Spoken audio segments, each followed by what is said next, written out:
I can't even begin to tell you how much this rain was needed. It has been so dry here, much drier than usual, and we've had a huge risk of forest fires, burn bans going on, and it has just been overwhelmingly dry. So when the rain hit, I was absolutely so excited. I had to actually go out in the rain, just like a kid. It just felt so good.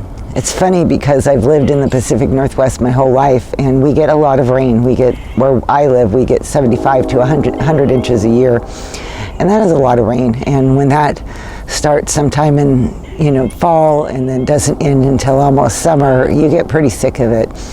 And a couple of years ago, I just determined that I was just going to work harder at finding joy in everything, all the seasons, all the changes. No matter what, there's always something good. So the main idea for me has been to not let things like gray, cloudy days and endless rain get to me. And it used to. So I would live for summer, and then I would think, oh, maybe someday we need to move someplace where it's dry. And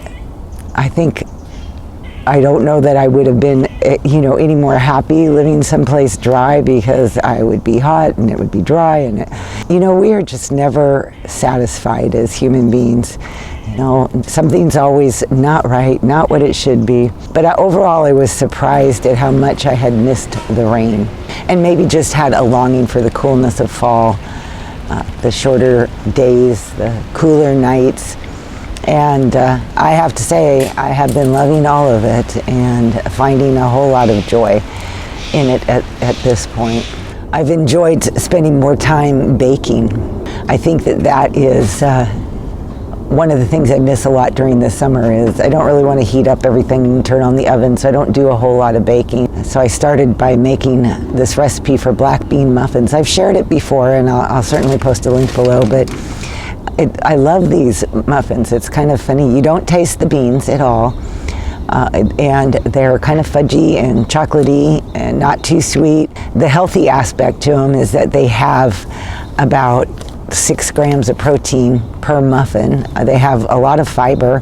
They freeze really well, so if we don't think we're going to eat a whole dozen between the two of them, or I don't share them with my daughter and grandchildren, then I put them in the freezer.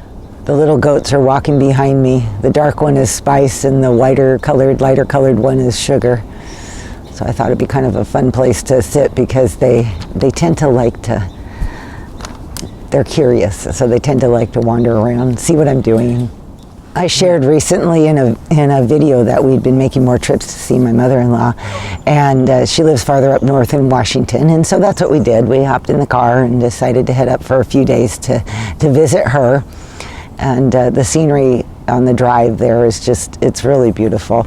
Well, I think all of Washington, northern Washington, on the west side at least, is extremely beautiful. And we usually, just to not overburden her and her husband, we usually get a room. And our room was looking out over the bay, and it was so pretty. And then there's a little sandy beach area in front of where we stay, and it's like the most wonderful spot to just sit and have our cup of coffee in the morning and just watch the boats come and go, and the wildlife that's there. And we were fortunate enough that one night when we were there, that it was the full harvest moon, and it came up over the bay and reflected on the water. And of course I took a picture of that. But I tell you, I don't even think the picture really does it justice. While we were there, we'd like to check out different things that we've never seen or been to and around the area.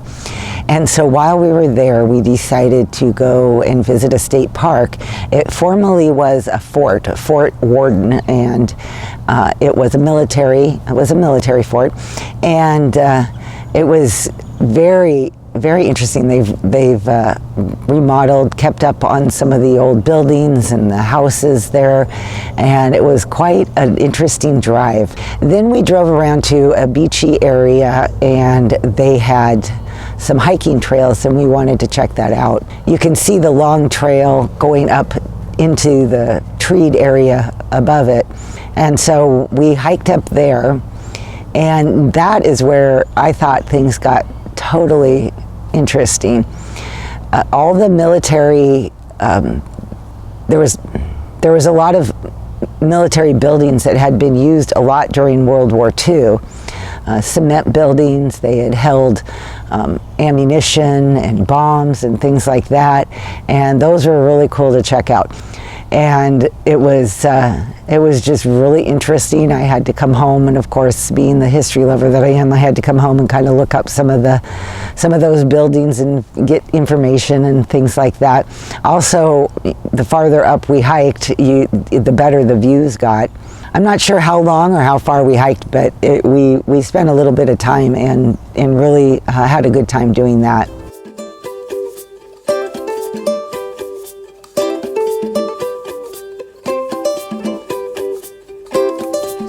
Before we left for our trip, we were I needed to do some grocery shopping, but I didn't want to go buy food and then walk away for several days and just leave it. So we got home, and the first thing, it was time to run errands and do a bunch of stuff in town and pick up some groceries. So I kind of filmed this grocery haul. When I started my channel, I used to film more grocery hauls, but I kind of stopped doing it just because I don't know. I'm not sure how much interest there is in a grocery haul for two people. You know, we don't necessarily pick up a whole lot of stuff. This time I had a lot of fruits and vegetables and things. I certainly don't end up with enough video footage of a grocery haul to make a complete video. It would be a really short video. And so I thought, well, you know what, that's kind of perfect for Homemaker's Journal. A lot of things that I do throughout my week are small things here and there. None of it really makes up a video, and that is one of the reasons I came up with the idea to do Homemaker's Journal, is just to journal the bits and pieces of life that make up my daily life as a homemaker.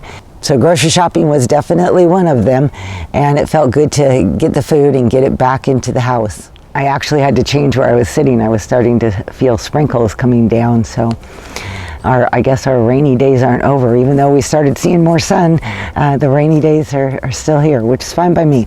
And another nice thing about all these rainy days is, like I said, I feel like baking, and so bread. I've been wanting to just get back into the habit of regularly making our bread. The two of us don't eat a whole lot of bread, so it's really not a chore, especially coming from me, who made our bread for years and years, probably 20, 25 years. I made all of our bread for a family of 10, and that meant 6 to 12 loaves of bread a week I would make. And so this shouldn't be a real challenge, right? You wouldn't think it would be. But what can I say? You know, you get out of the habit of something, and then it's a little bit more challenging sometimes to just get back into the habit of doing something like that. And but this bread is the same recipe that I used to use. I can leave the recipe below in the links, but it always turns out good, and it's one of my favorite breads.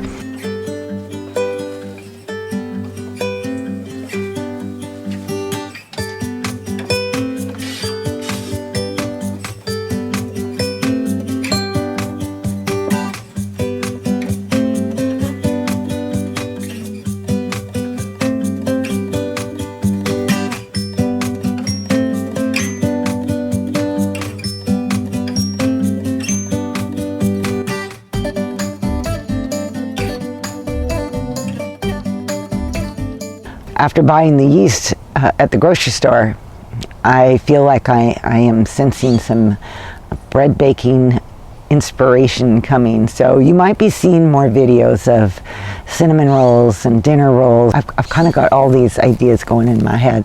And so I decided to kick it off by making just 2 loaves of regular, basic, everyday bread. All right, you guys, that wraps up this episode of Homemaker's Journal and the things that have been going on in my life. And I I definitely appreciate you guys, and I appreciate everybody that comes and watches my channel and likes my videos and subscribes and does all those good things. It's a good way for YouTube to know that, hey, this is, people are interested in this, and it gets shared for other people that have common and similar interests. So it helps my channel grow if you do that. But anyway, thank you once again for watching, and I will see you all in the next video. Bye-bye.